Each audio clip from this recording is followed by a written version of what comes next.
Lunes na lunes ngayon mga katindahan, kakagising lang namin, 6 AM tayo nag-alarm kasi nga maaga mga estudyante. So yan, nagbubukas ng mga ilaw natin dito sa tindahan, tapos nagdidilig na rin yung mister ko doon sa harapan at maliligo na si Madam Claire. Kabaog bukas tayo dahil maraming estudyante ngayon. Let's go!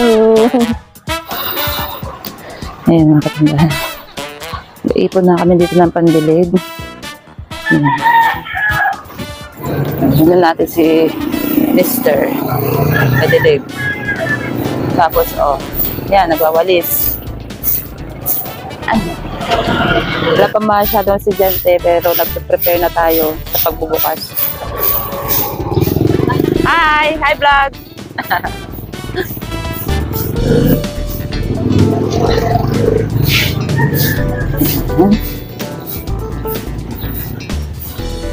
So, nakaligo na nga tayo mga katindahan at eto na nga, magtitinda na tayo.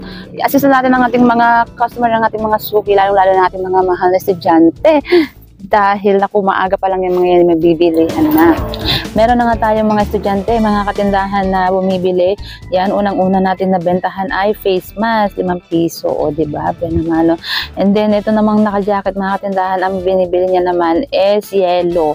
Yan, nabili siya ng 3 yellow. At ito naman nga si kuya ay bumibili naman ng TM na SIM card. O, diba? So, itong mga pinapakita ko sa inyo, mga katindahan, is dapat hanggat maaari, meron din kayo dyan sa mga tindahan nyo kasi possible na hinanap sa akin, pwede rin nahahanapin dyan sa mga tindahan nyo. Tapos, ito namang isa, bibili naman siya ng pang grade 2 na papel para sa kanyang estudyante. O, diba mga katindahan, ang bilis lang natin makabenta kasi nakaset up na yung ating mga paninda doon sa mas malapit nating makukuha.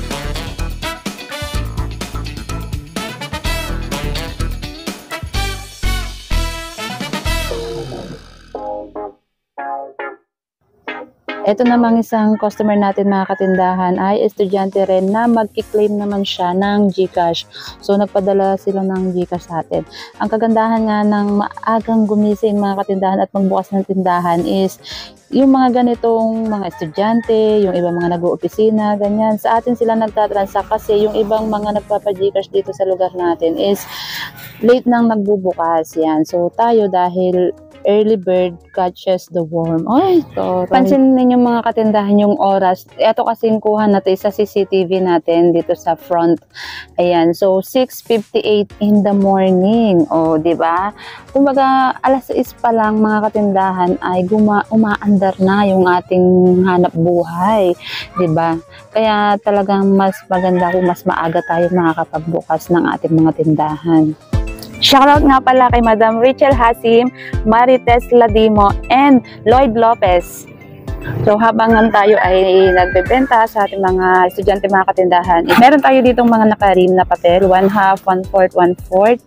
Yan, meron din dito yellow pad, intermediate pad, tapos itong isa is wrapping paper.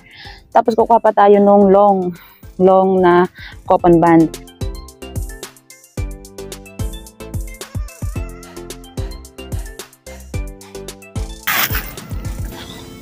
Ayan. So, ang gagawin ko dito sa mga katindahan is tatanggalin ko na to ng isa-isa para mabilis tayong makakapag-benta kay customer. Kasi, di ba, pa isa-isa lang naman yung mga binibili ng mga yan. Bibili sila ng isa na 1/2 crosswise, isang 1/2 lengthwise, di ba?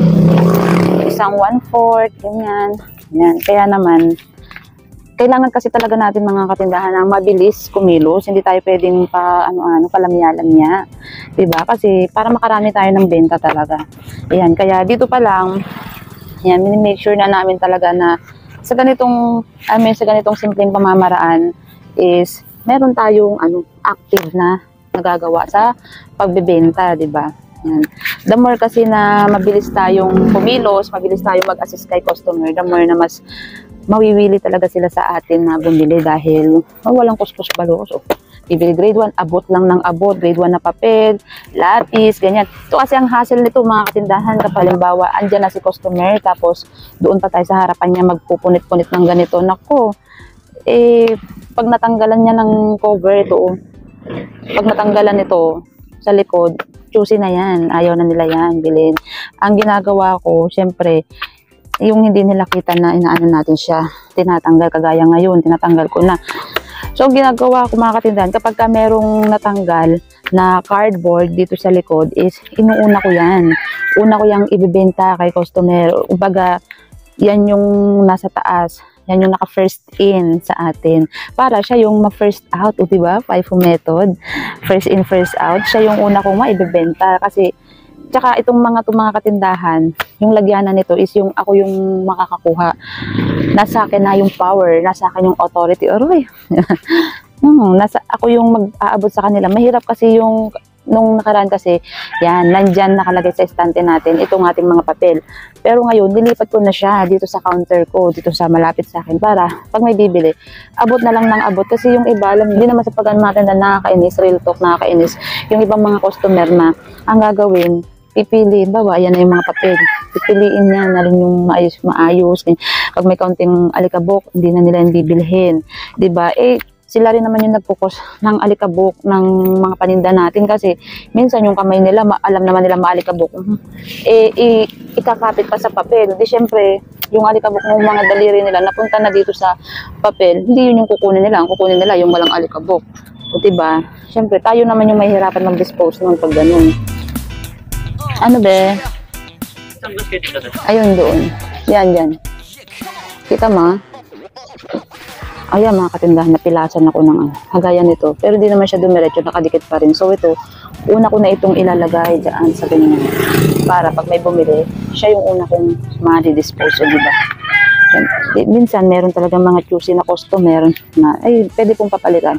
Wala namang problema. At least nasa atin pa rin yung control. Control natin yung pagbebenta ng item, diba? Baga, pagka ganun, sa next customer, meron kasi mga customer naman na hindi maarte. Kung ano lang yung ibigay mo, basta yun naman yung binibili niya, wala namang problema. Pero hindi rin talaga kasi nga mawawala yung mga customer na sobrang choosy.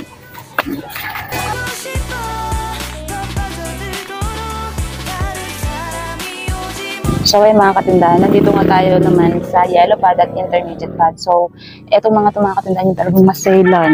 Ay, grabe. Kaya kailangan pag ito yung ating pipilasin, maingat. Ay, ayan. Tignan nyo, diba? May nangangalas na bahagya. Ayan. Kaya dapat dahan-dahanin lang natin siya. O, tignan nyo. Yan, yung mga customer, pagka ganyan na katindahan, ayaw nila to. Pero, nagiging ayaw lang naman nila itong mga ganito mga katindahan kapag ka nga nakadisplay dyan sa ating estante mga katindahan. Kasi nga, may free will sila na maghalongkat ng ating item. Unlike na kapag ka nakalagay ito, pagka nasa atin yung power ng pagbibenta, kumbaga, di ba, pag maghahanap naman yan sila ng yellow pad, may yellow pad po kayo, ganyan. Hindi, syempre, tayo na yung bahalang mag-abot ng yellow pad sa kanila. Yung pamamaraan kasi mga katindahan is mas mabilis natin nang ma-dispose yung ating paninda. At the same time is hindi siya masyadong madadamage, hindi siya masyadong madudumihan, ganyan, 'di ba? Kasi nga tayo na yung nag-aabot kay customer, hindi na yung sila. Kasi yung iba kasi mga customer na careless, 'di ba? Makapili lang, makahalungkat lang, tapos hindi naman ibabalik ng maayos. Hindi naman natin sa nila lahat, pero yung iba, 'di ba? Hindi nila inaayos yung paghalungkat ng item. Ayan mga katindahan, na walan tayo ng mic dito sa part na to, kaya naman i-voice over ko na lang. So dahil nga tapos na ang bilihan ngayong umaga mga katindahan, ayan, kakain na tayo. Ayan, so ang akin butihing mister mga katindahan ang nag-prepare ng aming pagkain. Ano yan, umaga, tanghali, hapon, gabi, basta siya lagi yan, siya lagi nagpe-prepare niyan mga katindahan. Kaya naman napakaswerte nating nilalang mga katindahan kapag meron tayong partner na ganito kasipag. Diba, kita nyo naman, kaninang umaga nagdilig, nagwawalis, tapos luto ng umagahan, naglalaba pa yan ang ating tagalaba. Ayan ang ating ulam, kinamatisan at pritong isda. Diba? Malaya kami dito mga katindahan nakakakain dito sa loob. Kahit wala kami sa labas, sa tindahan, kasi may CCTV tayo na nakamonitor, diba? Lahat ng area doon ay meron. Tara muna mga katindahan, tara na kumain. Gutom na ako. Let's go!